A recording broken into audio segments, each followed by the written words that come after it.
ایک لڑکی زینب کی شادی ہوئی اور اس کو ساس ایسی ملی کہ اللہ کی پناہ، چھوٹی چھوٹی بات پر تنقید کرنے والی، سمجھانے والی۔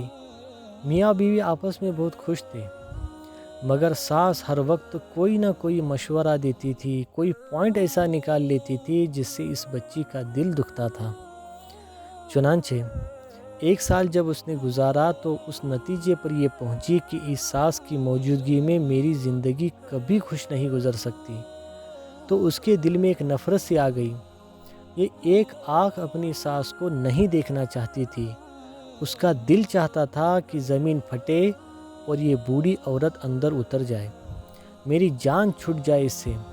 ایک دن یہ بیمار تھی تو حکیم کے پاس گئی دوائی لینے کے لیے، تو وہاں اس کے دل میں شیطان نے یہ بات ڈالی کہ کیوں نہ حکیم صاحب سے میں کوئی ایسی دوائی لے لوں جس کی وجہ سے میری ساس مر ہی جائے، میری جان چھوٹ جائے۔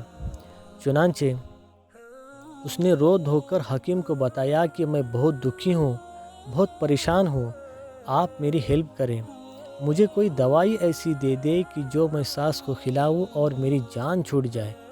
حکیم سمجھدار تھا، اس نے کہا بہت اچھا، میں تمہیں دوائی تو دے دیتا ہوں، لیکن ایک بات ذہن میں رکھنا کہ اگر ایسی دوائی دی کہ فوراً اثر کرے تو تمہارا نام لگ جائے گا، تمہارے اوپر لوگ شک کریں گے، تم اس کی قتل کرنے والی بن جاؤ گی۔ اس نے کہا ہاں بات تو ٹھیک ہے۔ تو حکیم نے کہا کہ میں ایسی دوائی دیتا ہوں کہ جو سلو پوائزن ہے، یعنی ہلکا زہر ہے، اس میں 1 سال لگ جائے گا، اور 1 سال میں یہ عورت اندر سے اتنی کمزور ہو جائے گی کہ مر ہی جائے گی۔ وہ بہت خوش ہو گئی کہ اچھا ایسی دوائی مجھے دے دے۔ چنانچہ حکیم نے ایک دوائی ایسی دے دی اور کہا کہ اس کو وقتاً فوقتاً کھلاتی رہنا، اور 1 سال کا عرصہ ہے، تمہاری جان چھوٹ جائے گی۔ اب دلہن سمجھتی تھی کہ میرا مسئلہ حل ہو گیا۔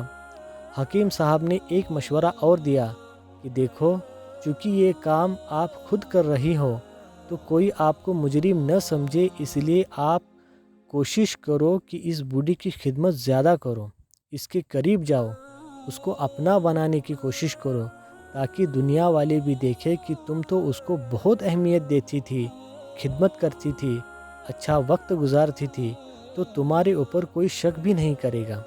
اس کو یہ بات بھی اچھی لگی، چنانچہ یہ آئی۔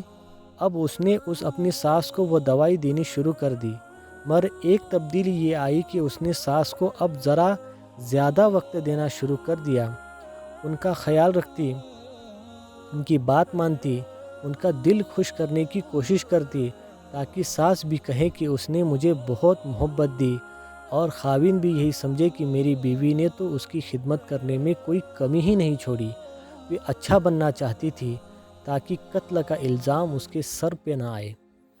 1 سال اس نے خوب محنت کی اور اپنی ساس کی خدمت کر کے اپنی خاوند کو بھی خوش کیا اور اپنی ساس کو بھی خوش کیا۔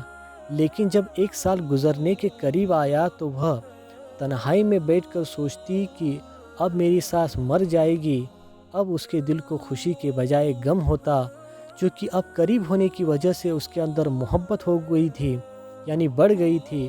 چنانچہ 1 سال کے بعد وہ روتی ہوئی پھر حکیم کے پاس آئی اور کہنے لگی پلیز آپ مجھے اس زہر کا کوئی تریاق دے دے، میں نہیں چاہتی کہ میری ساس مرے، وہ اتنی میرے ساتھ اچھی ہو گئی ہے کہ میں اس کے ساتھ اتنی پرسکون زندگی گزار رہی ہوں کہ میں نہیں چاہتی کہ وہ فوت ہو۔ جب اس نے یہ کہا تب حکیم صاحب نے بتایا کہ بہت اچھا، میں نے تو اس کو زہر دی ہی نہیں تھی، ایک عام دوائی دی تھی تاکہ تمہارے دل کو تسلی رہے، لیکن میں نے تمہیں جو نصیحت کی تھی کہ ساس کی خدمت کرو، وقت دو، اس کی بات مانو، اصل تو یہ بنیاد تھی۔ پہلے تم نے انویسٹمنٹ کیا، یعنی تم نے اس میں کچھ انویسٹمنٹ نہیں کیا تھا، تمہیں تو ہر بات بری لگتی تھی، وہ تمہیں سمجھاتی تھی تمہارے فائدے کی نیت سے اور تمہیں زہر چڑھتا تھا۔ اب جب تم نے اپنے آپ کو سمجھا کر اس کی خدمت کرنی شروع کر دی تو اب تمہارے درمیان محبت پیدا ہو گئی۔ اب تم پریشان نہ ہونا، تمہاری ساس ابھی نہیں مرے گی، اپنی طبی زندگی گزارے گی۔ اب اس لڑکی کے آنکھوں سے پھر آنسو آ گئے۔ یہ غم کے آنسو نہیں تھے، یہ خوشی کے آنسو تھے۔ تو سوچئے کہ عورت اگر تھوڑا سا اپنے دل کو صبر دے اور پھر خدمت کرے، محبتیں تقسیم کرے، تو حالات خود بخود ٹھیک ہو جاتے ہیں۔ جو مخالف ہوتے ہیں وہ بھی موافق ہو جاتے ہیں۔ ساس پہلے بھی اچھا چاہتی تھی، سمجھاتی تھی، لیکن یہ حساس بہت ہو گئی تھی، بات ہی نہیں سننا چاہتی تھی۔ اب اس نے اس کی بات سننی شروع کر دی تو ساس بھی بیٹیوں کی طرح اس سے محبت کرنے لگ گئی۔ چنانچہ اس لڑکی اور اس ساس کے درمیان محبت ایک مثال بن کر رہ گئی۔ اللہ اکبر کبیرہ۔